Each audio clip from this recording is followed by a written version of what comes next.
SD बर्मनांच्या बद्दल तुम्ही मागे त्या एका कार्यक्रमामध्ये बोलताना तुम्ही तेरे घर के सामने मधल्या गाण्याचा उल्लेख केला होता. हो हो बरोबर. तो आरोही अवरोही विचार. आता तुम्ही गाणं शिकला असाल किंवा तुम्हाला साधारण ऐकून माहित असेल की आरोह म्हणजे वर जातात सूर आणि अवरोह म्हणजे स्वर वरून खाली उतरतात. आता ह्याचा उपयोग संगीतकार कसा करतो तर जो स्वर तर्क मी म्हणते ना सातत्याने, त्यात मला हेच सांगायचं की हा संगीतकाराला फार मोठा एक सेन्स असायला लागतो की शब्द काय आहेत, सिच्युएशन काय आहे. एक गाणं आहे दिल का भंवर करे पुकार. आता जेव्हा हे गाणं आपण स्क्रीनवर बघतो तेव्हा आपल्या लक्षात येतं की देवानंद आणि नूतन पायऱ्या उतरत आहेत. उतरत उतरत म्हटलेलं गाणं आहे. मग त्यांची ती छेडछाड आहे, मध्येच एक पायरी वर जातात पण खाली उतरत आहेत. मुख्य क्रिया काय आहे, वरून ते जिन्याने खाली उतरत आहेत.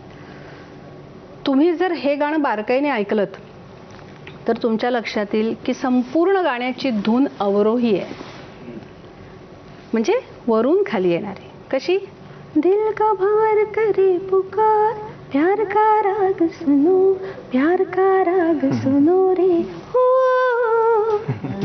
वरून.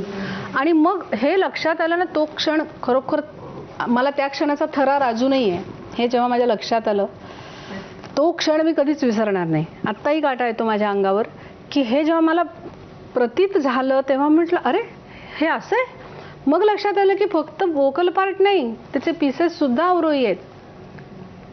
दिल का भंवर करे पुकार, प्यार का राग सुनो, प्यार का राग सुनो रे हो,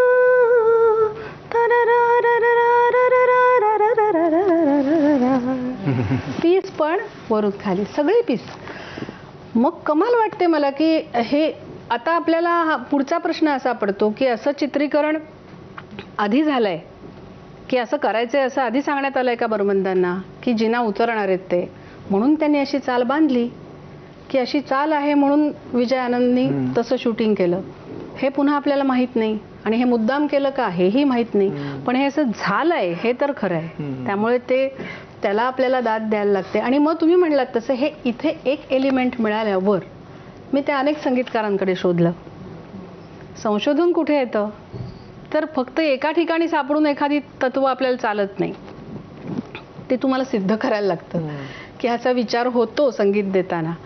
मग मला आढळलं बऱ्याच संगीतकारांच्या रचना अशा आढळल्या. तो आनंद खूप मोठा होता की खरोखर आता तेरी आँखों की सिवा दुनिया में रखा क्या है, मदन मोहन आहे. त्यात बघा ये उठे सुबह चले आणि ये झुके शाम ढले. आता उठेला स्वर खालून वर जातात, झुकेला वरनं खाली येतात. अच्छा. हो. तेरी आँखों के सिवा दुनिया में रखा क्या है, ये उठे सुबह वरती आले, ये झुके खाली आले, शाम ढले, मेरा जीना मेरा मरना पलकों के तले. तले म्हणजे खाली. तुम्ही शब्दांच्या बद्दल पण एखादा शब्द वेगवेगळ्या पद्धतीनं पण वापरला जाऊ शकतो हे अनेक म्हणजे असंही तुम्हाला त्यात सापडलं. खूप तुम्हाला वेगवेगळ्या गोष्टी जादूची पोतडी सापडल्यासारखं सापडत गेल्या. बरोबर. तो काय संदर्भ होता? तो